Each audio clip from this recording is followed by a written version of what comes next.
আজকে নতুন একটা রেসিপি নিয়ে চলে এলাম তোমাদের সামনে শেয়ার করতে। সো হ্যালো এভরিওয়ান, রূপালী রান্নাঘরে সবাইকে স্বাগত জানিয়ে শুরু করছি আজকের রেসিপি ডাল ছানার লিচি। তো ফ্রেন্ডস চলো আজকের রেসিপির উপকরণগুলো আগে এক এক করে শেয়ার করে নিচ্ছি। দেখো এখানে 200 গ্রাম পরিমাণ ছানা নিয়ে নিয়েছি। এখানে 1 কাপ পরিমাণ ছোলার ডাল আমি সেদ্ধ করে নিয়েছি জল শুদ্ধ। রয়েছে 4টা টুকরো করা আলু, 2টো টমেটো টুকরো, 2 চামচ পরিমাণ তিল, শুকনো লঙ্কা, তেজপাতা আর গোটা জিরা।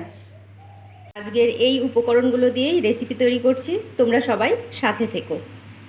কড়াই গরম হয়ে গেছে। দেখো প্রথমেই আমি কড়াইয়ে অল্প তেল দিয়ে দিচ্ছি। এবার দিয়ে দিচ্ছি শুকনো লঙ্কা, তেজপাতা আর গোটা জিরা দিয়ে আমি মশলাটা রেডি করে নেব। এবার দিয়ে দিচ্ছি তিল। এরকমভাবে ভাজতে হবে যেন জিরা আর শুকনো লঙ্কাটা পুড়ে না যায় বা কালো হয়ে না যায়। এবার টমেটোগুলো দিয়ে দিচ্ছি পরিমাণ মতো নুন আর হলুদ। এভাবে যদি মশলাটা ভেজে ব্লেন্ড করে রান্না করা যায় তাহলে রেসিপির স্বাদই আলাদা লাগে, খুব ভালো লাগে। দেখো কত সুন্দরভাবে সেদ্ধ হয়ে গেছে। এবার আমি এগুলো নামিয়ে মিক্সিতে দিয়ে ব্লেন্ড করে নেব। এবার কড়াইয়ে আবার তেল দিয়ে দিচ্ছি। এবার টুকরো করে রাখা আলুগুলো ভেজে নেব।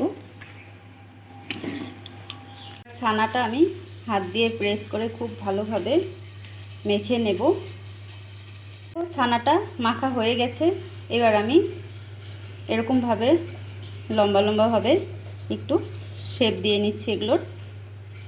তোমরা চাইলে গোল গোল করেও শেপটা দিতে পারো। আলুটা ভাজা হয়ে গেছে, আমি এবার এগুলো নামিয়ে নেব। দেখো পনিরের লিচিগুলো এরকমভাবে আমি বানিয়ে নিলাম।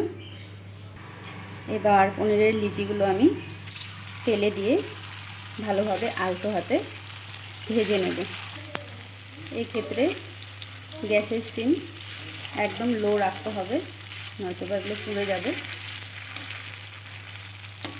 একদম আলতো হাতে নাড়াচাড়া করে আমি লিচিগুলো ভেজে নিচ্ছি। দেখো লিচিগুলো খুব ভালোভাবে ভাজা হয়ে গেছে। এবার আমি এগুলো নামিয়ে নেব। দেখো লিচিগুলো সবগুলো আমি ভেজে নিলাম। এবার আমি প্রথমে দিয়ে দিচ্ছি গোটা জিরা আর অল্প হিং। এবার দিয়ে দিচ্ছি ভেজে রাখা পেস্ট করে রাখা গ্রেভি। দিয়ে দিচ্ছি পরিমাণ মতো নুন। নুনটা আমি আগেও মশলার কষানোর সময় দিয়েছিলাম। দিয়ে দিচ্ছি হলুদ গুঁড়ো। এবার একটু ভালোভাবে নেড়ে চেড়ে নেব। এটা ফুটতে শুরু হয়ে গেছে। এবার আমি দিয়ে দিচ্ছি সেদ্ধ করে রাখা ছোলার ডাল জল সমেত। ঝোলটা ফুটেছে। এবার আমি ছানার যে লিচিগুলো ভেজে রেখেছিলাম ওগুলো দিয়ে দিচ্ছি। দিয়ে আবারও খানিকটা নেড়ে চেড়ে আমি 2 মিনিট ওয়েট করব। 2 মিনিট হয়ে গেছে। এবার আমি ওপর থেকে অল্প ঘি আর গরম মশলা ছড়িয়ে নামিয়ে নেব ডাল ছানার লিচি।